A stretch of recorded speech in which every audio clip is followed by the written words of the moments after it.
SIR में एक भी योग्य मतदाता का नाम न छूटे, इसे लेकर विशेष तैयारी की गई है।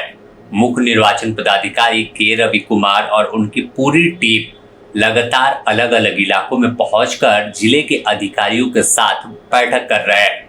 इसी दौरान 2 दिवसीय संथाल परगना प्रमंडल के दौरे पर मुख्य निर्वाचन पदाधिकारी पहुंचे, जहां एसआईआर की प्रक्रिया के पूर्व प्रशिक्षण कार्यक्रम में उन्होंने निरीक्षण किया और साफ आदेश तमाम अधिकारियों को दिया कि एक भी मतदाता का नाम न छूटे, इसका विशेष ख्याल रखना है।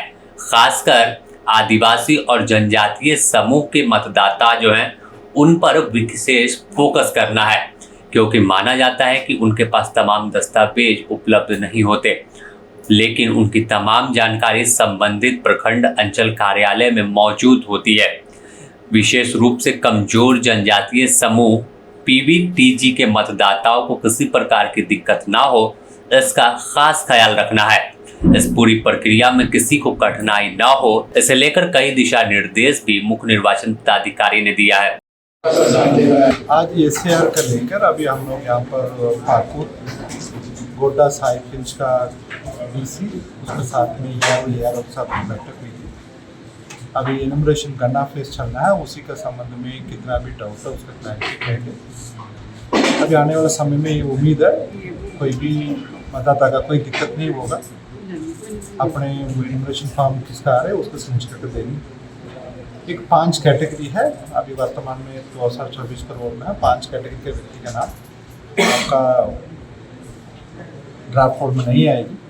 बाकी कितना भी व्यक्ति आपके एनुमरेशन फॉर्म का सिग्नेचर करके देंगे सबका नाम आएगी। वो मैपिंग हुआ नहीं हुआ दोनों केस में आएगी, विद नामली विद नाम वो भी आ जाएगी। फिर उसके बाद हम लोग वेरिफिकेशन के बाद आपका वो किसका नोटिस करना उसका बाद में करेंगे।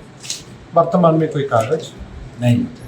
वहीं पाकुड़ में जिला निर्वाचन पदाधिकारी सह उपायुक्त मेघा भारद्वाज ने बताया कि पूरे मामलों में गंभीरता जरूरी है। बड़ी जिम्मेवारी बीएलओ और जो ब्लॉक स्तर के अधिकारी हैं निर्वाचन के, उनके कंधों पर होगी। ऐसे में ध्यान रखना है कि योग्य मतदाता छूटे ना और कोई अपात्र मतदाता का नाम वोटर लिस्ट में ना जुड़े। प्रमाण पत्र जो है हम लोग शिक्षा के लिए यूज़ करते हैं, जॉब के लिए अप्लाई करना है तब यूज़ करते हैं और बहुत सारी चीज़ों के लिए यूज़ करते हैं। तो ये 11 डॉक्यूमेंट्स में से एक डॉक्यूमेंट है, लेकिन हमारे पास एसआईआर में पार्टिसिपेट करने के लिए जैसा कि सर ने बताया कि अभी तो सिर्फ गणना का फॉर्म आपको भर के लौटाना है। जितने भी लोग गणना का फॉर्म भरेंगे उसको साइन करके लौटाएंगे, भले उनके नाम में त्रुटि हो, मैपिंग में दिक्कत आई, उन सब का नाम ड्राफ्ट रोल में आएगा। अब उसके बाद की फिर प्रक्रिया है कि जैसे नाम में त्रुटि आ रही है, आप प्रूव नहीं कर पा रहे हैं कि किसके साथ मैपिंग होनी है हमारी, तो उसके लिए विधिवत प्रक्रिया है। ईआरओ प्रॉपर नोटिस जनरेट करेंगे, नोटिस होगी, आप फिर जाएंगे और पेपर्स भी आपके पास अवेलेबल होंगे। 11 तरह के डॉक्यूमेंट है, कोई भी एक डॉक्यूमेंट आपके पास जो भी अवेलेबल होगा उससे वो सुनवाई करके और उसका निष्पादन। एसआईआर के साथ साथ जिन मतदाताओं की उम्र 1 अक्टूबर 2026 को 18 साल हो रही है, उन्हें भी मतदाता सूची में जोड़ने का काम किया जा रहा है। यानी तैयारी पूरी है, क्योंकि बीते अब 1 सप्ताह का भी समय नहीं है। 30 जून से एसआईआर की प्रक्रिया शुरू होनी है। घर घर बीएलओ पहुंचेंगे और तमाम प्रक्रियाओं को पूरा करेंगे। जो 1,36,00,000 से अधिक मतदाता हैं उन्हें एक भरा हुआ फॉर्म देंगे, बस उस पर हस्ताक्षर और रंगीन फोटो उपलब्ध कराना है। बाकी जिन मतदाताओं के अनमैप्ड हैं उनका अब तक सत्यापन नहीं हुआ है, उन्हें कोई फॉर्म भरने का आदेश दिया जाएगा। तमाम चीजों को लेकर फिलहाल मुख्य निर्वाचन पदाधिकारी सख्त है और कहीं पर भी कोई अधिकारी गड़बड़ ना करे और एक भी अयोग्य मतदाता वोटर लिस्ट में ना जुड़े, इसका खास ख्याल रखने का आदेश दिया है। अगर हम बात कर ले तो एसआईआर की प्रक्रिया पिछले 2003 में हुई थी और लंबे समय के बाद 23 साल के बाद 2026 में दोबारा से इस प्रक्रिया को पूरा किया जा रहा है। आमतौर पर 20 से 25 साल के बीच में गहन मतदाता विशेष पुनरीक्षण का कार्य किया जाता है और विशेष गहन पुनरीक्षण कार्यक्रम में मतदाता सूची की शुद्धिकरण की जाती है।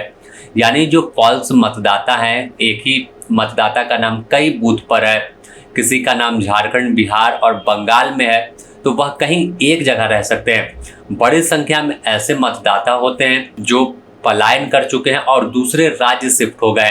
लेकिन उनका नाम उनके गांव में भी है और जहां वह शिफ्ट हुए वहां भी। तो ऐसे में मतदाताओं के एक्चुअल जो आंकड़ा है, एग्जैक्ट आंकड़ा जो है वो साफ नहीं हो पाता। लेकिन SIR की प्रक्रिया में तमाम चीज़ों का फिल्ट्रेशन होगा और एक फ्रेश मतदाता सूची जिसमें यह साफ होगा कि कौन मतदाता योग्य थे और कौन फर्जी, इसकी तमाम चीज़ों की जानकारी चुनाव आयोग के द्वारा दी जाएगी। फिलहाल 30 जून से शुरू होने वाले SIR इमिग्रेशन पेज को लेकर तमाम प्रक्रिया शुरू है और अक्टूबर 10 तक फाइनल वोटर लिस्ट जारी किया जाएगा। तो तैयारी बड़ी है और चुनाव आयोग पूरी तरह से हर गतिविधि पर नजर बनाए हुए है। पाकुड़ से विकास कुमार के साथ bureau report, the news post Ranchi.